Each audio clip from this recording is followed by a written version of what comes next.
Hello everybody, welcome back to Norwich Talk 4, the first part of a 3-part instalment, a mini-series called Keep, Loan or Sell. A very simple series, one that I don't think I need to explain, but I will nonetheless. It is a mini-series where I will go through Norwich's defence, midfield and attack. This video is defence. I will list all the players who are in the first team playing squad as of the website, canaries.co.uk, and I will decide, in my opinion, in an ideal world, whether Norwich City should keep, loan or sell the player. Very simple. Disclaimer, it's all opinion based. The videos tend to be much longer when I lean on stats. So I'm going to try and keep this, as is going to be the same with the other two videos, under 10 minutes because I want to create snappy content that's kind of easy to digest rather than diving straight back into the long podcasts. So, that said, Tim Crull, straight in with a big one. I'm saying sell. I think Norwich City should sell Tim Crull in an ideal world. Again, I'm going to stop saying that after everyone, but I think Norwich City should sell Tim Crull because he's getting on, essentially. And I think there were times where last season he was actually quite unreliable. And in this new Dean Smith era, we're going to want a settled number one. I think Angus Gunn can be that. We'll get onto him in a minute. But I think with Tim Crull last season, he was quite unreliable at times. The Leeds game comes to my head as a good example of where Norwich City were were stripped of at least 2 points because of a goalkeeping error. And, you know, he's decent, but I just don't think he's what he was. And he always gets injured, it seems.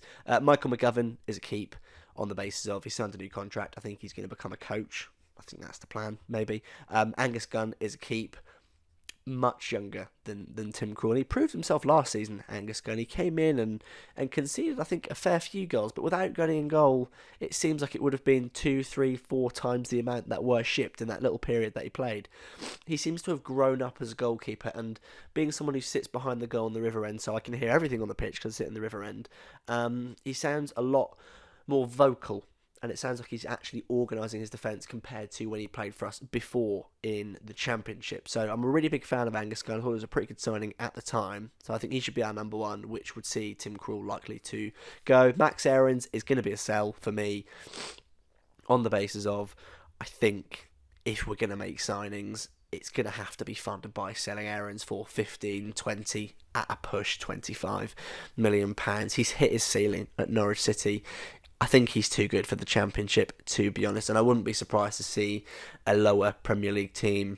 I don't know why Crystal Palace come in and offer 15 up to £20 million for him. Sam Byram, keep, replacement for Max Aarons, a few years older, but I think he's a very solid defender. On the front foot, I don't think he's as strong as Aarons, but in the Dean Smith side, I think the objective is going to be defensively solid and build off that, and I think Sam Byram is a pretty good one-on-one defender. He did a couple of shifts in centre-back and he didn't look that out of place, so as a defender he is fairly decent, I would say.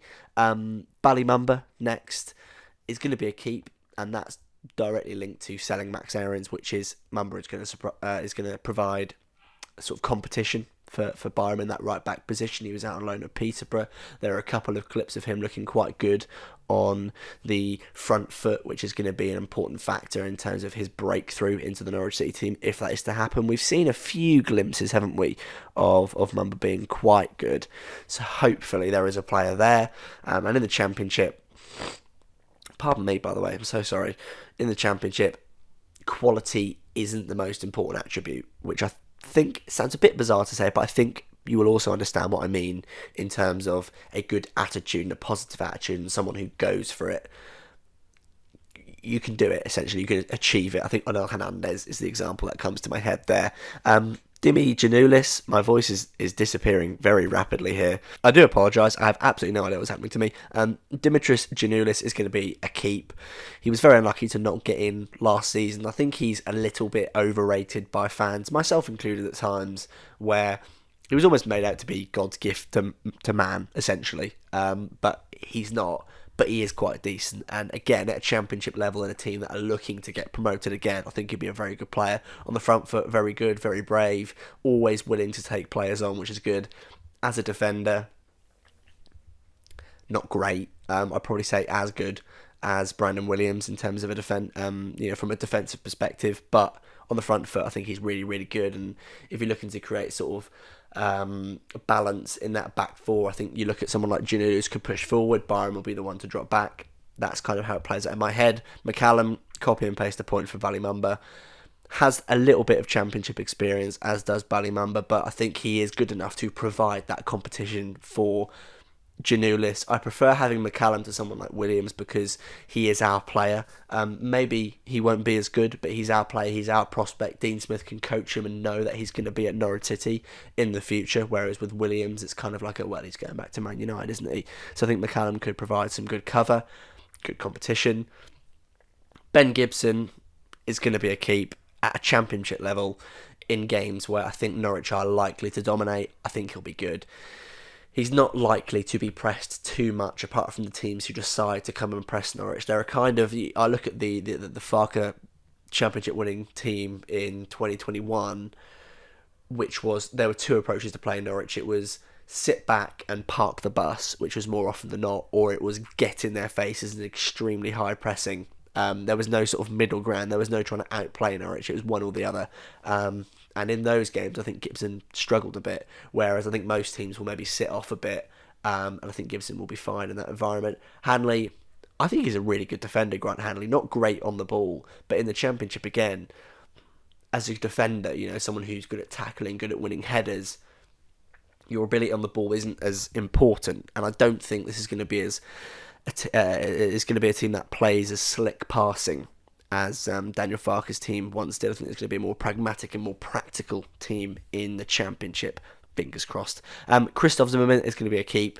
I think he's accepted his role in the team, which is sort of fourth choice, fifth choice centre-back, if we were to sign another one. But he is probably the definition of a cultural architect in the dressing room. I'm not in the dressing room myself, I know, but it doesn't take a genius to figure out that he probably is very good for the young players. A real leader. Big Andy, Omobamidele, obviously a keep. I want him to be starting alongside Grant Hanley in the Championship. Wonderful player. Hopefully he can make a full and speedy recovery from that injury that kept him out last season. He really is a wonderful footballer, so composed, really, really good one-on-one defender as well. You'll very rarely see him get overwhelmed, which is just such a wonderful trait for a centre-back, especially over the past couple of years. He sort of seems like the ideal centre-back that you would describe as a Norwich City fan, only 20 years of age as well, so big things for him to come. That's my list. Let me know your thoughts in the comment section down below. A thumbs up would be appreciated. The next video will be out, I don't know when, very soon, and that will be Norwich City's midfield. If you want to subscribe, that would be appreciated. So I'll see you again in the next one.